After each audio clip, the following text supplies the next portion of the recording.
All right. Hey, what's going on, guys? Back again, Wolf Sports. Doing a little bit of a new recurring show, hopefully, here. Doing weekend. On Wednesdays, we'll start previewing weekend golf tournaments as we're kind of getting into the thick of golf season here. This week, we have the Houston Open, the Texas Children's Houston Open coming up.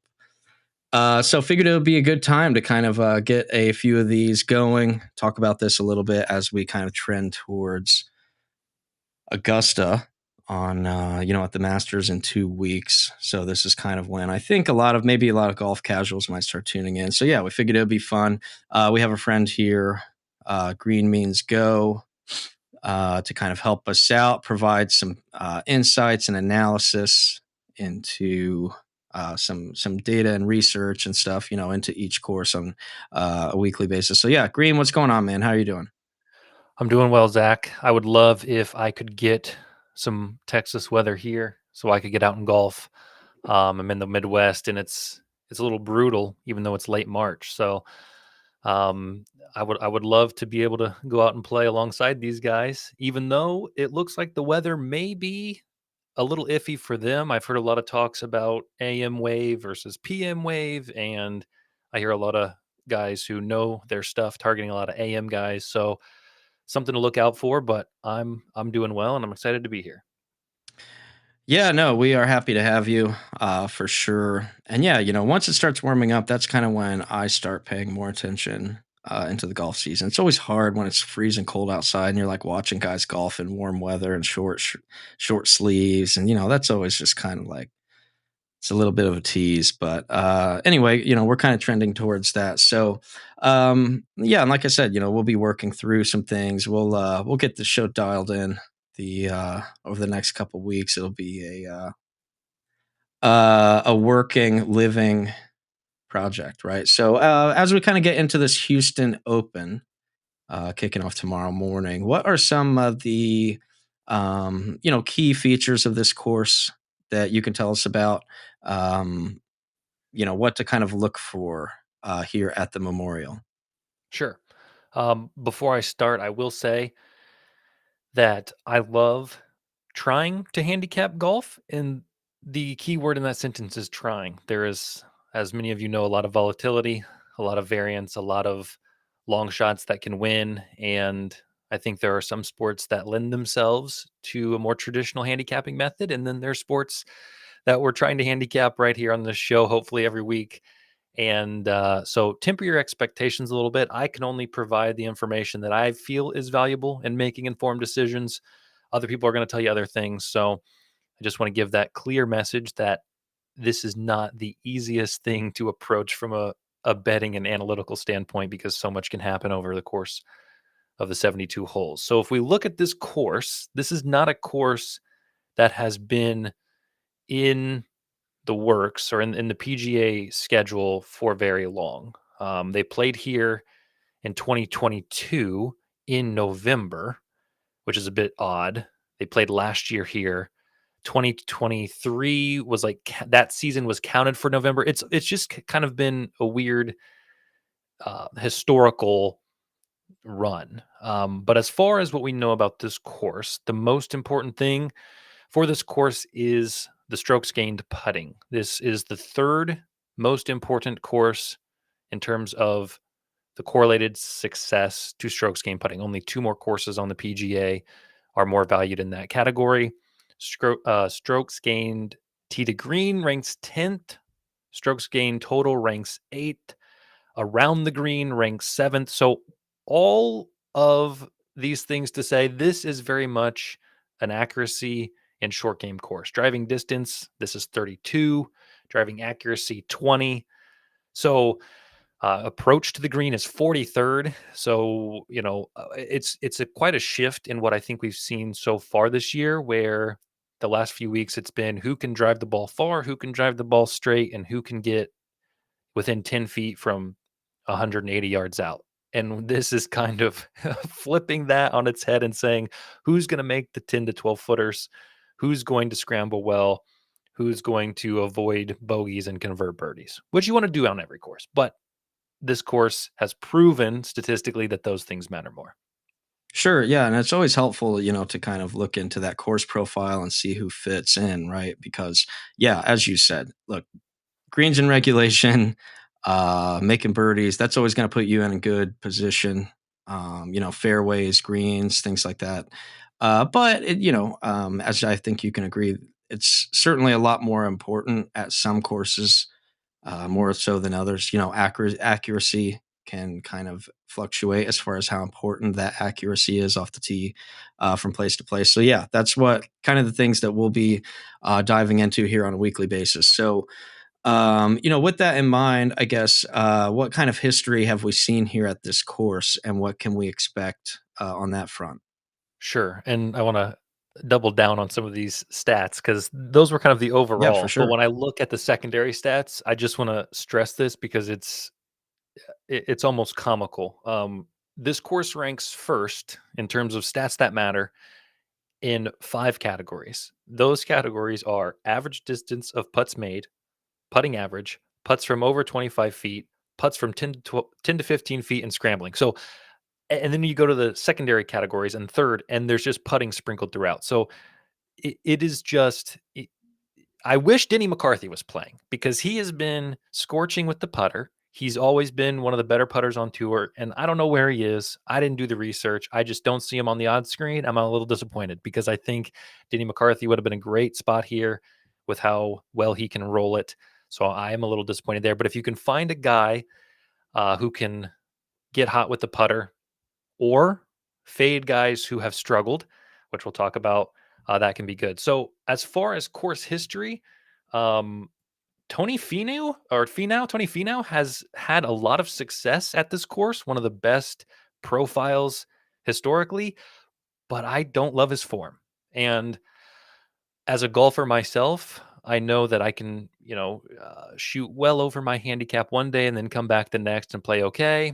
I know that it can be night and day depending on the week, but when it comes to my betting, I like form maybe a little bit more than other people. So when I look at Tony Finau, I don't have any confidence in him, even though he loves this course and the stats say he loves this course. So if you're someone who doesn't care about form and you're someone who says, give me somebody who's used to this place, who's played well here, Tony Finau's your guy, play him straight, play him top 10, whatever. I'm personally not touching it.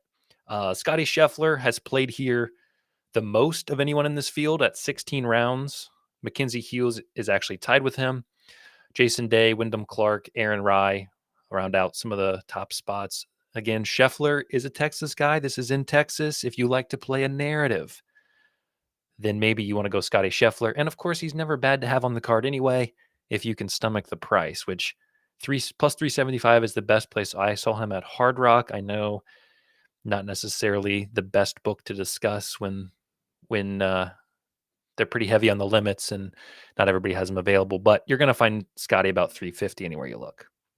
Yeah, and you mentioned the price there, but when we get kind of on the back end of the show, we'll talk through when we get into best bets. We also kind of always like to eventually we'll get into like, hey, here's some guys that we like from a DFS perspective. And I think over the past 2 years, you've seen with Scheffler, there was for quite a while, I always felt like, well, he's immediately off the board for me because it's too expensive, He's cost right? so much. Yeah. But when you keep winning and you keep finishing in the top 5 every single time, it was kind of like, just name pay any price, because if you don't have the cost of not having him, was actually more detrimental than the price impact. So, Yep. just and those are, like I said, it's always interesting to talk about. And like you said, as far as course fits, course guys who like certain courses versus form, I think is always an interesting conversation because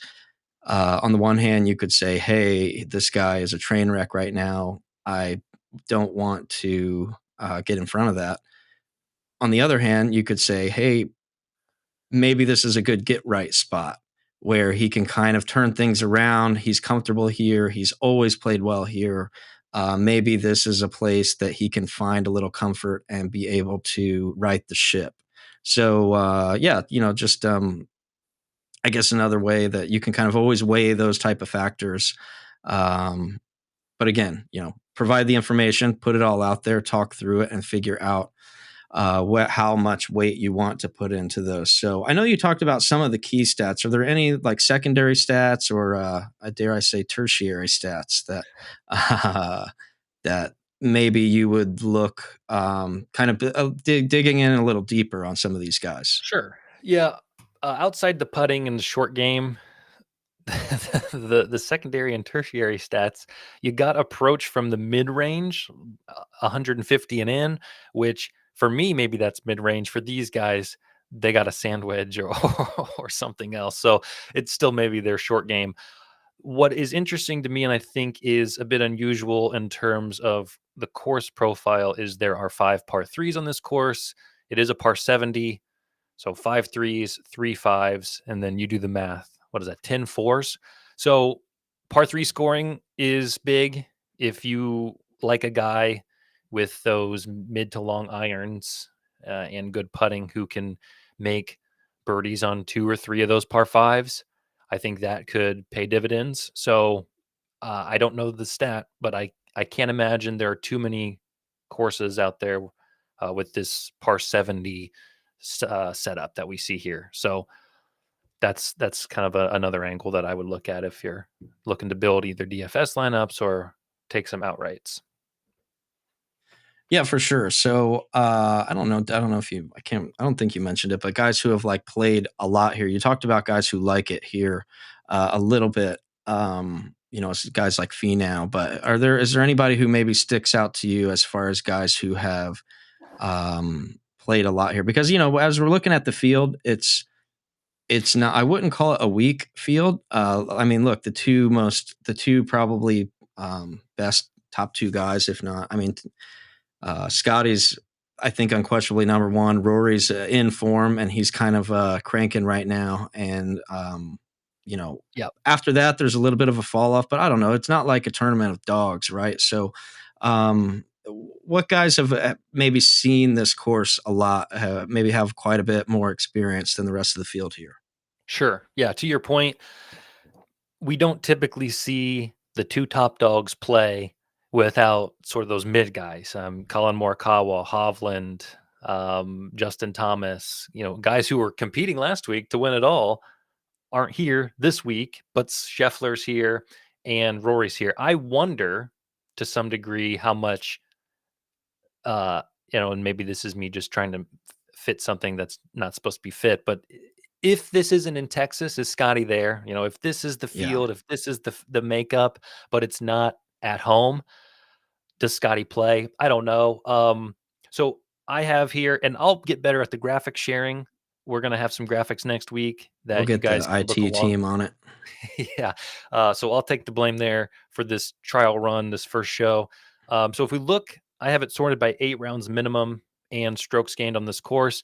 Tony Finau's number one. He's played 14 rounds here. He's gained almost 2.5 strokes total to the field, and he's green and off the tee approach around the green. But he's green and everything.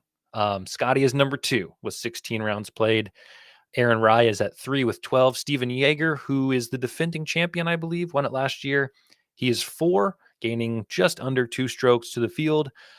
Mackenzie Hughes, I sigh because if we want to go back to form, and we'll talk about the model in a second, and we'll talk about what I have for my official plays, and Mackenzie Hughes is one that I plan to watch live. We'll just put it that way. I will add a brief point here as to my betting practice and style. Typically, if you use RecBooks, DraftKings, and FanDuel during the live rounds, will offer boosts. So I often use those as a little portfolio builder, a little hedge spy. Give me a 20% boost, $10 max. Also kind of gauge how the day is going, how the course is going. So Mackenzie Hughes and Aaron Rai, not to give you a spoiler, two guys who appear high on this, but two guys, once I ran some models, didn't appear as high as I would like them to have. But guys, I'll monitor. And then after that, I mean, it's a brutal fall off. Joel Damon's on there, or Joel Damon. It's kind of he's cracked some leaderboards this year, but again, nothing that jumps off the page. Maverick McNeely we'll talk about. Davis Riley, Alex Smalley, I think is a pretty popular pick this week. I hear a lot of people talking about Alex Smalley. Was in contention 2 weeks ago.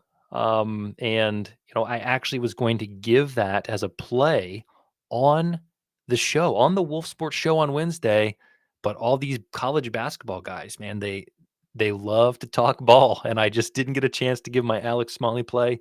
But I did hit him a top 20, like 5-1. So that was good. So I think a lot of people will be looking at him. Lastly, Jason Day, we'll talk about. He's gained 1.1 strokes here in 14 rounds. So to your point, it is top heavy, but what is one name I didn't mention on that list?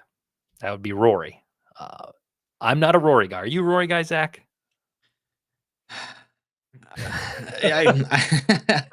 I'll say I'm not one of the guys that hates Rory. I'm also like, I don't find myself often rooting for him either. I'm kind of indifferent. I rarely find where, he's not somebody who's on my card, doesn't make it on my card very often, doesn't make it into a DFS lineup very often. So I'm just kind of like I hear you. I'm right almost there with indifferent. you. I respect his game. He's obviously very good. Like I said, I don't hate him. I'm just kind of, Yeah. For what it's worth, he could very well win. Obviously, he's suited to win. Obviously, we're going to look at the model in a second. You're going to see his name a lot. I just think his strengths are not as relevant as they were in previous weeks. If we think about him off the tee, if we think about what he can do there, but of course he's been putting well. So if he can bring it all together, then sure, you're going to see him up there on Sunday. But I'm as a spoiler, I'm not only not betting him this week. You will probably never hear me endorse Rory McIlroy to win.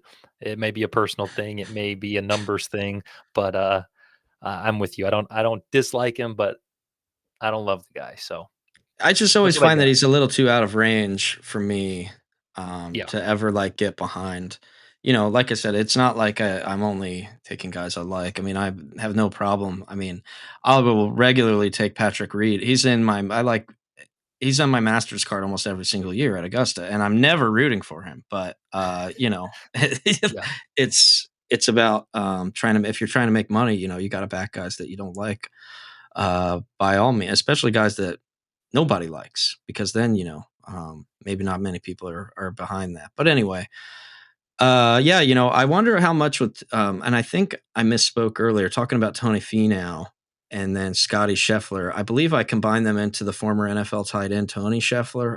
I'm not sure or if I just did that in my head, but anyway, I wanted to correct that in case I did. But Scotty Scheffler, yeah, you mentioned playing in Texas. I'm sure that factors in. I wonder how much of like his hand injury, it's like he's trying to kind of work through some. Because look, I mean, even in out of form, yeah, Scheffler is still like just ridiculous. And when he's these days where it's like, oh well, I just can't figure out. I can't string it together. It's like, oh yeah, man, you were only like 3 under. What a horrible day at the right. office, but uh anyway, I And I'm wonder how noticing much of he's it. kind of a slow starter. As Yeah. someone who watches this live, and unfortunately, the market knows this, I think, to some degree, because he can be 6 shots back on day 1 and he's the favorite. He can Yeah. be 8 shots back on day 2 and he's still plus 300. He could be going into the last day and he's in 14th and his top 5 is minus 400. So, I noticed that a lot of times, especially day 4, especially Sunday, he's a religious guy. I don't know if that plays into it. Maybe he has his time with the Lord in the morning, and then he comes to play. I don't know what it is, but Sundays he shows up, and unfortunately, everybody Vegas knows it, and it's a little bit disappointing to me because I always think I'm going to get a good price, and then I look and I'm like, it's not feasible. So I was trying to look up Scotty's stats real quick just to see. Um, Yeah, I mean, at the Arnold Palmer, he lost 5 strokes to the field, which may be the worst in his history. Oh, he lost 6 at the US Open, but he lost 5 strokes to the field and finished 11th. Yeah, it's just like Man, get it when he together. Yeah, yeah, yeah, figure it out, man. right. And yeah, and putting. So if he, dare I say, if he actually plays to his average, he could win every week. So he's yet to fully do that. Last week round 2 wasn't so good at the Players. He Last week was the first week that I saw him visibly frustrated. He's Mhm. very much the antithesis of Jordan Spieth and Bryson DeChambeau in that way, where you kinda, I guess it helps when you play as well as he does, you don't have a lot of room to get frustrated, but I saw a little bit of emotion out of him, which was one of the first times I'd ever seen that. So, um, I don't know if we'll see that this week. I think he'll come to play this week. Yeah, yeah, I mean, if that's the thing, it's, if you see him in any poor form, if we even really wanna call it that, it either doesn't last long or, and by not lasting long, I mean, like, 2 or 3 holes, or, if he has a rough day, I mean, he's probably not, and I think that's why, as you mentioned, even on some of the live numbers, they don't really, I don't know that they're interested in taking on much, Scotty money. It doesn't seem like, they're in the bid. It's not like they never really wanna be welcoming of the, Scotty Scheffler money. Yep. So, anyway, so heading on to next, talking about maybe some guys who are in form, who might be a fit here and who are in good form. Because I think, I mean, look, we would agree that, look, he is the favorite for a reason, maybe slightly out of form, but, I know you mentioned Finau is a guy who is great here, maybe a little bit out of form. So I guess looking at the other side of that is who would be good fit and in form, where Yeah. both stars align. Um, so if you want me to spoil my favorite pick on the card right now, I will. All right, and this goes with both setup for course and form. And I haven't heard a lot of sharp people talking about him, and that scares me as someone who is price sensitive, but also enjoys the handicapping bottom up side of this. I like, in some ways, I like to get the validation from other sharp minds. Like if my card matches somebody else, I'm like, okay, I'm okay here. And I haven't seen this name out, and that name is Michael Kim, and he is someone who also a Texas guy. He resides, I believe, in Houston. So this is very home field for him, but has played really well. And I'll pull up his data so that way I can give you some actual facts here. Um, Give me 1 second. I'm not in the right spot. Um,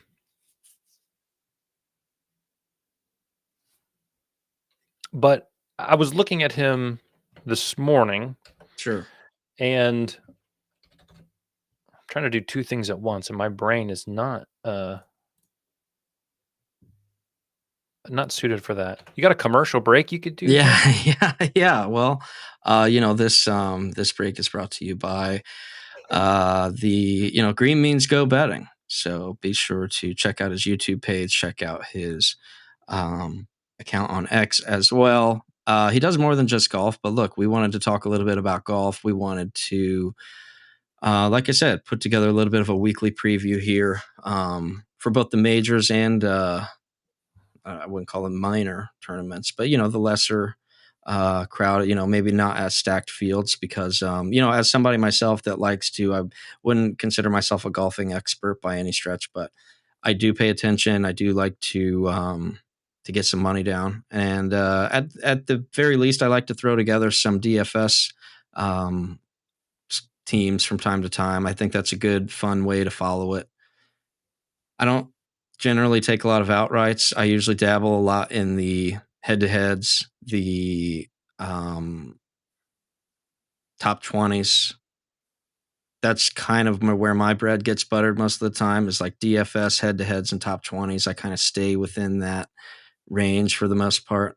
Some guys, some more pricey guys, I might go up to, I mean, I bet Xander Schauffele top 20 every single tournament, like, ever, for until it was out of range, and then now I just had to up that into he's my top 10 guy now. So I had to kind of up that ante a little bit. But he continues to deliver for me. So yeah, early preview to I'll come my prepared. I got a lot of outright. Well, I got a handful of outrights, and then I got a couple of top leaderboard placement guys, and then I got one sort of niche Yeah, I have a market maker. boring way. People always like to Oh, bet outrights. That's usually where people like to fire and get those big payouts. But yeah, but it's certainly more tilting when you got the guy at 54 round leader with 2-stroke lead, and he's sitting there for 60 to 1, and then he melts shows up on down. Sunday and bogey, and you're like, ah. Yeah, So I'm done. yeah. Okay, Michael Kim. Um, and the more I look at this, the more I'm convincing myself I love it, and I already loved it. So I don't know how I could love it more. This year, second, 13-13, 6-4, cut at the Players Championship, and then last week 28th. If we look at his stat profile, the only this is, I mean, if you show me this chart, which next week I'll have ready for you guys. So again, I apologize. And you say guess this player, I'm questioning if it's Scotty Scheffler in terms of just what I'm seeing. He has gained strokes off the tee approach, around the green, putting, and tee to green. Every major statistical category in the PGA, Michael Kim has gained strokes to the field in every category in every round this year or every tournament this year, except the Players. And this course is not the Players. This course is not the length. It's not the rough. Is not as penal. He was cut there. Off the tee, he was -2 to the field. Off the tee here, off the tee there, totally different, night and day. So when I look at his putting, he's gaining strokes putting around the green, gaining strokes. So Michael Kim is form and he's course. And so if you want somebody who's both, and you give me one guy to take, I'll take Michael Kim. So that's my pick there. If you want to look at some of the model simulations, like we can put those on the screen if you want to go that route now. Does that work for you? Yeah, go ahead. Okay. Yeah, fired in. Make sure I'm on the right thing here. So how this works, and again, this is not the way that I would typically choose to display it. So understand that this is, as Zach has said, maybe the rough draft. I promise as we move forward, we'll get a little better at the Let's see if we graphics. can get it like. Yeah, you mess with it. Oh, that's a little off. Is it too small? It was on the other one. I felt like it was a bit small, but I don't know. If you can see it, you can see the main guys, right? Well, you can't see the 5 times bucket on this one, I think, because it's off on the left on my screen. No worries. We can go to this. There we go. Okay, we'll go with that. That looks pretty good. So how this model works is you can weight different statistics. So what I did is I set up 5 different trials, all with different weightings that I felt were relevant to this course. We talked about putting. Obviously, putting was included, par 3 scoring, scrambling, strokes gained. All kinds of stats were weighted out of 100 differently. And then the model generates a list of guys based on those statistics, based on their tour history. Okay. So when I ran the first 5 simulations, players inside the top 15 that popped up. So every time I run the simulation, 15 guys ranked 1 to 15 based on what I said I valued show up. Rory appeared in the top 15 all 5 times. Now, look, I just was on record saying I'm not a Rory guy, and I won't be taking Rory here. If we want to, maybe that's too much of the personal in me saying that, but if you want to disregard the model or disregard me and trust the model likes Rory, even though I don't. Maverick McNeely showed up every time as well, and so did Mackenzie Hughes, as we mentioned. 4 times, Seamus Power, Jacob Bridgman, Sam Ryder, and Wyndham Clark. 3 times, you see Scotty Scheffler showed up 3 times. I was trying to think about why, and I think, I said he lost 5 strokes putting a few tournaments ago. Obviously, we hear the broadcasters say every week, Scotty's one weakness is that putter. He's changed putters. When he gets that putter figured out, he'll win every tournament. So I think the putter is Scotty's problem. But again, he can turn it on any week. And so if that scares you, I know I've spoken about how important that is. I'm not worried about it this week, but that is probably why he's only 3. 2 times Tony Finau shows up, Jason Day and Aaron Rai. I think Finau gets a bump because of his course history here, because a couple times I was including stats on course history and things of that nature. And then handful of guys with 1. So then what I did, and if I haven't said it, I'll say it again. I'm going to fix this so it's more digestible to the crowd. So I apologize. I ran it 9 times. I did 4 more simulations, and sorry. Let's go. I don't know why it's saying 10 to 11 now, because it certainly wasn't 10 to 11. Anyway, this is how often they showed up again. So Rory and Jacob Bridgman showed up the most times, Ryder, Power, Griffin, and so on and so forth. So then what I'll show you, and this was not something I was going to show at the beginning. This is my behind the scenes handiwork. I mean, this is the blueprint, guys. You're getting a Peeling look. back the curtain. Yeah, you're getting the open and honest green means go situation here.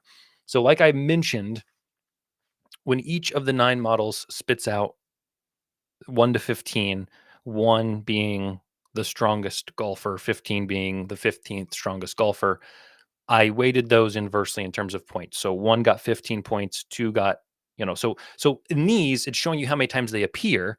But if Scotty Scheffler appears 3 times and he's first every time, and Seamus Power appeals 4 times and he's 15th every time, well, yeah, Scotty Scheffler's probably the better option because he's beating everybody 3 times, whereas Seamus is being beat by, you get the idea. So this gives you a more weighted look at some of the names. So Rory, his weighted score was 165. So according to the model, Rory is the best golfer for this week. Am I going to take him? No. Would I even take him head to head against Scotty? Because that market's out there and I believe Rory's plus money. I'm not going to. You may choose to do that. Scotty's 2, Maverick McNeely comes in not only 3rd, but incredibly high in terms of the points that he's possessing. 131. Then a fairly sizable drop off to Jacob Bridgman, Sam Ryder, and again, not to spoil the bets that I will be sharing in just a second, but I bet you can guess by looking at this chart who I decided to target. And so we can go there whenever. If you want to comment on this or ask for some clarification, I'll take a pause and let you get a word in. Yeah, no. I think this is all good. Like I said, as we, we'll refine, we'll continue to, peel back the curtain a little bit. You can't show all the secrets, but some, we'll leave breadcrumbs and we'll let some secrets be revealed from time to time. So, yeah, some people might find that more interesting than others for sure. But, I think it is kind of important to be like, hey, look, here's how this, because again, I don't think either of us are pretending to be experts. Neither of us have anything for sale or behind a paywall here. We're just, you know, but I think it's important to kind of talk through the process. Hey, here's how we got here. We're not just picking guys. We're not just firing at the board, shooting from the hip, making things up. This is, hey, here's some information that you can use how you see fit. Here's how we choose to use it, right? So we have this information. You can't argue the info. It's just data. It exists. We will take this data. This is how we interpret it. This is how we apply it. You can do the same, however you see fit as well. So then, yeah, I guess taking some of this data into consideration, what are maybe some picks that you have that you like, that you are considering, maybe some that you've already bet? What are you kind of looking at on that front? Sure.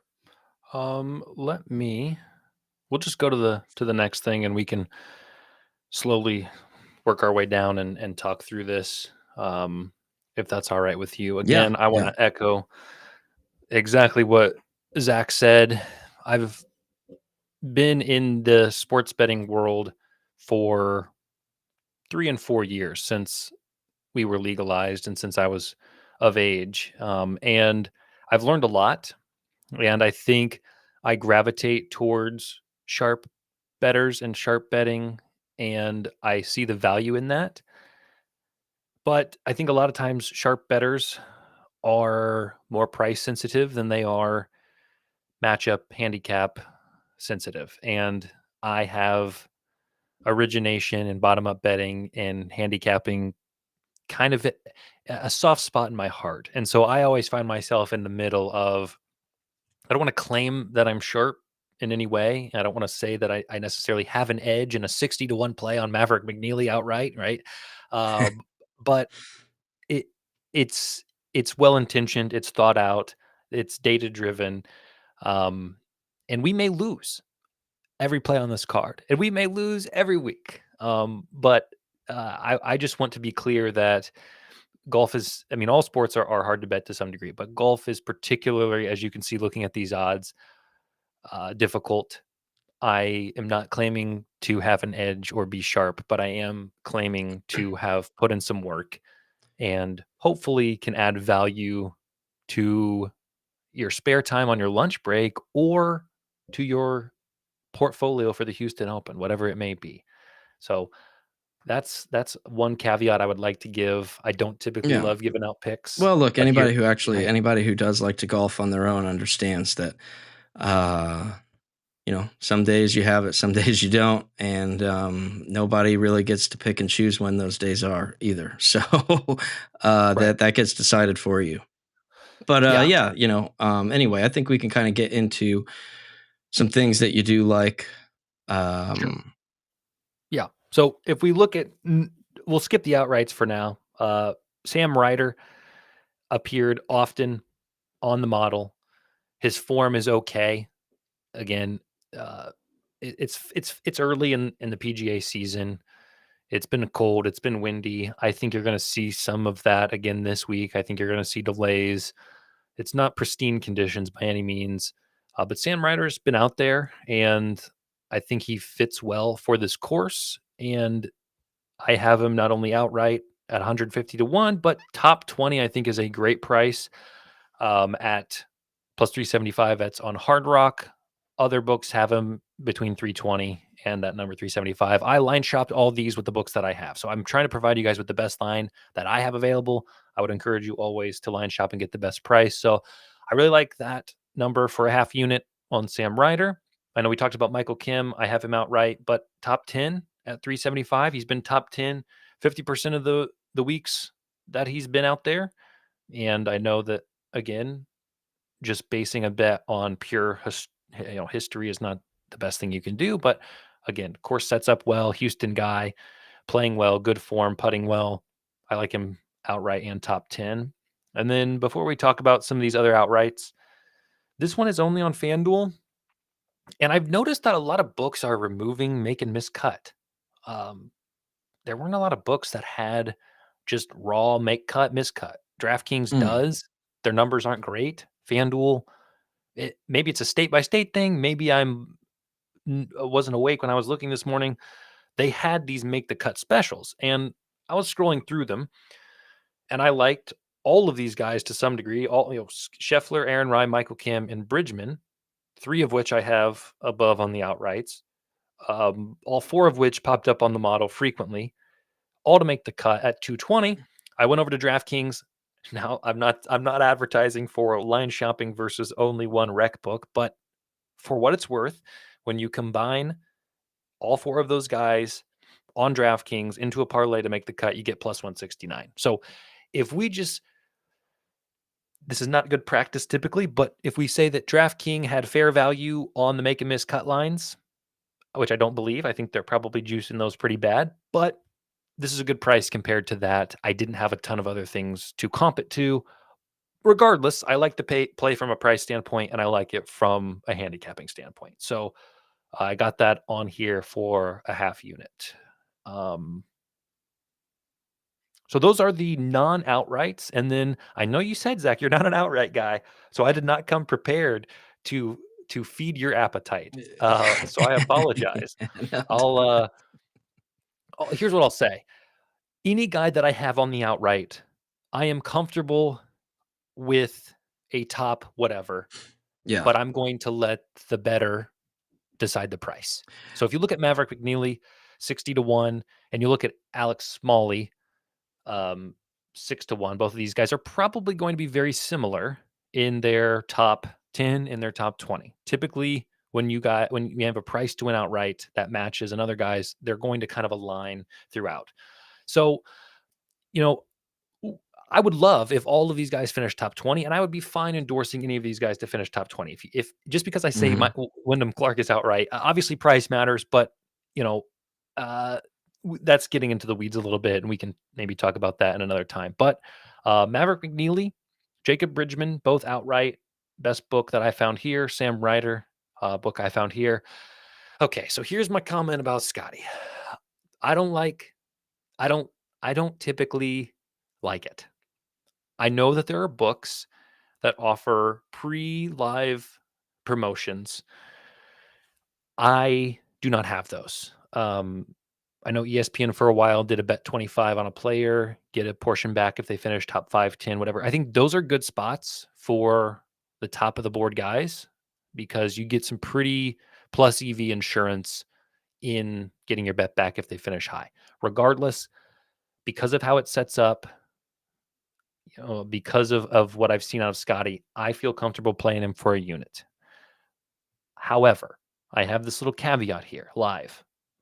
I believe he's in the afternoon wave. Let me triple check. Yeah, he's in the afternoon wave. So this is where you're going to get a little interesting tidbit. You're not going to find this everywhere. So hopefully this can provide you value. The reports are that PM is either going to be delayed or it's going to be messy. High winds, worse conditions. The morning should be good. So let's say the morning wave goes off and good scores are getting posted and the leaders -4, -5. And then Scotty is slated to go off. The winds pick up. Maybe you see Scotty drop to 5, 6-1. I don't know. And I know we talked previously at the beginning of the show that we don't technically see him often drop in the odds that we expect. An option there is live. If you don't like that 385 and you want to kind of play the weather, play the situation and take a risk there, maybe you can get him at a better price since he is in that afternoon wave. It's a thought. I locked him in at one unit at 385. I'm comfortable with that. I think he's set up well. So that's what I'm doing. You guys can take it there. Any thoughts so far? Any comments so far? No, I mean, I kind of think I like it, and it just kind of goes to show, there's a lot of different ways to skin a cat. I mean, everybody kind of has their own deal. Like I guess when I was saying that I don't do as many outright. I mean, ultimately, whenever I am putting together, I might get 4 or 5 or guys on a top 20. Maybe not that many, but you know what I'm saying, like 3 or 4 guys on a top 20, and then I think it is kind of important to maybe from time to time sprinkle on those guys to also win outright because yeah, it's great to get your top 20 ticket to cash, but if they win, it pays the same. So I don't know. You'd always be kicking yourself. So I think but this is, I think, golf more. I mean, unit management's always important, but I think in golf especially because you can really overextend yourself. You can really just kind of start to get. I mean, look, I'm never going to be on a random game have 15 to 20 bets on any one event, Right. but when it comes to golf, I will from time to time, whether it's head to heads, whether it's, top 20s, top make, miss, cut, there's just so many more markets. I mean, there's countless numbers of ways that you can kind of play this stuff. And that's why I think it's just kind of important to figure out, hey, what makes sense? You can't just go out there. And even if you're not like a heavy bet, you can't just go out there and just put $50 on every single bet that you do because you could, find yourself in trouble. And, I know that the math doesn't work out on a lot of that either, where clearly you can't win I mean, these outrights, you can only win one. Yep. So it's just kind of making sure that you understand how to properly account for that, how to properly, get yourself in a position where you can, and there's all sorts of tools out there to do that. You can use betting calculators, you can use, different ways to make sure that you are putting yourself in a best position to still come out profitable.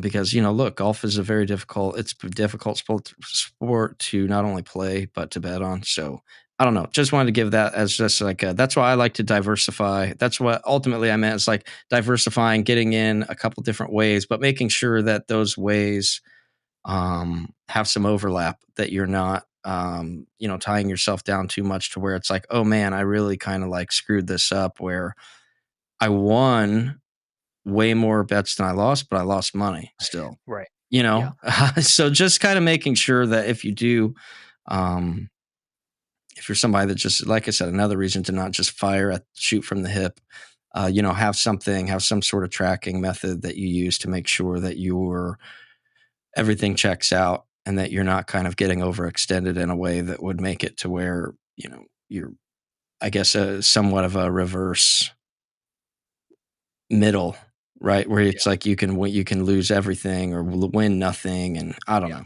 I guess I'm rambling on now, but just make sure No, that yeah, you're kind of.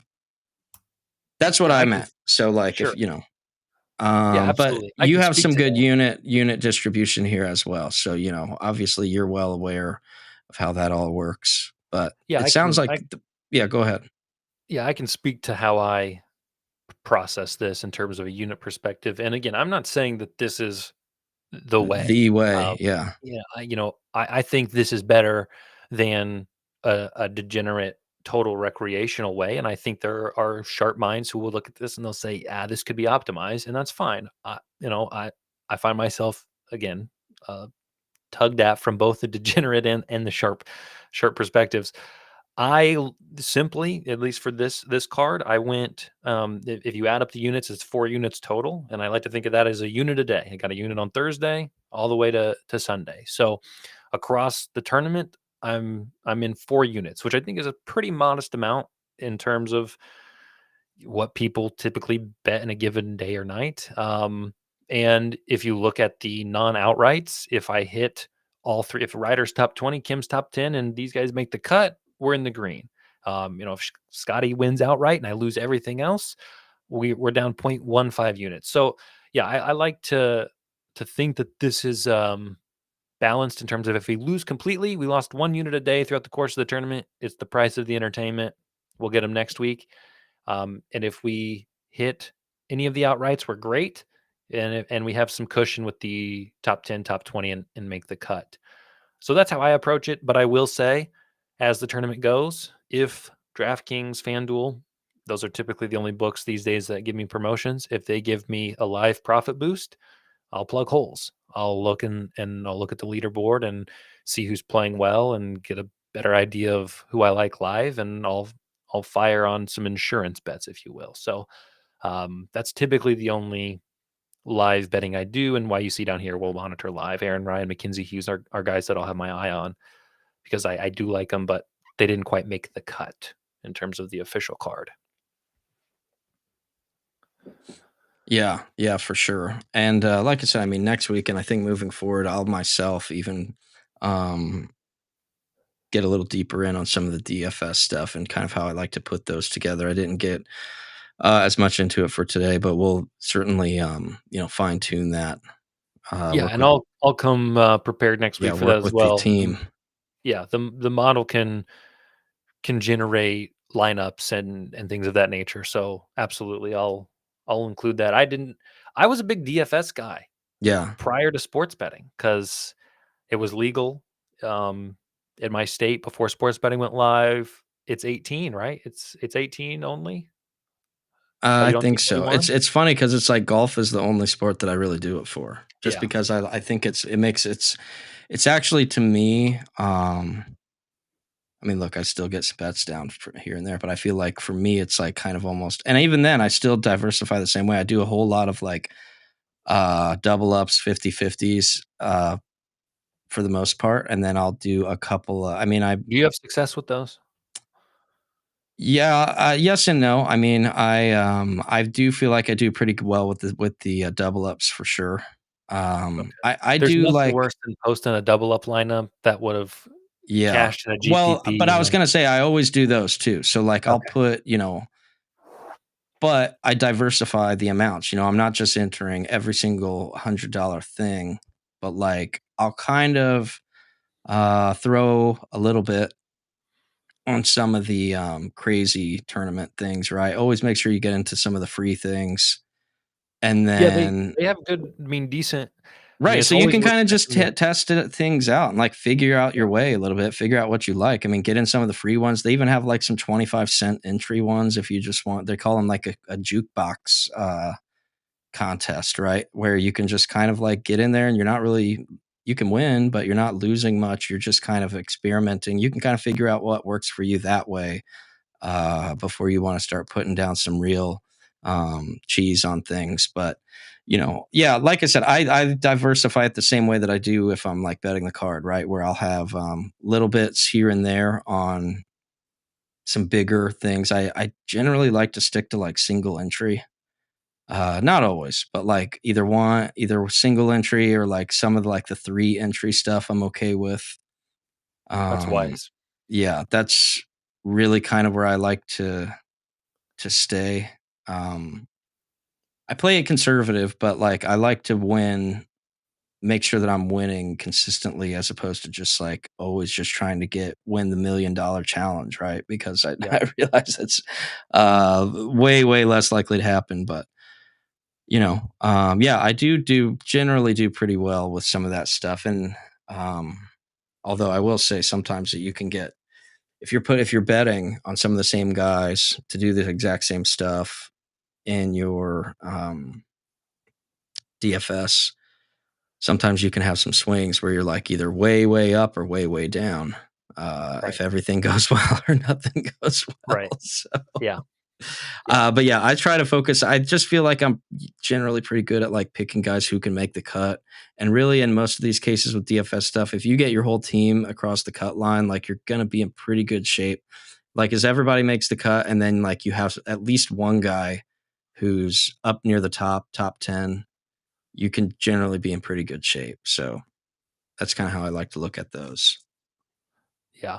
I'm the king of 5 out of 6 make the cut, and then Yeah. I'm hanging out on that cut the paid line back and forth, and yeah, I know that all too well. I Yeah. like to look at the usually, I think a lot of sports fans are NBA, NFL, and even MLB, and I think that DraftKings specifically will give out some decent promotions, especially as we approach the Masters Oh, for yeah. DFS. The past few weeks, I've gotten some um, looks like targeted promotions, but there have been some PGA related. I mean, they're not massive. They're bet a $5 lineup, get your insurance or whatever. So it's worth checking out. I kind of moved away from DFS when sports betting went live. I prefer just beating one line as opposed to not only picking the right player, but making sure it's not the same player that everybody else picks. I feel like you're battling the public versus the player in DFS. You got to beat two things. So I kind of moved away. But golf is the one that I play the most of. So it's worth a look in the promo section. Yeah.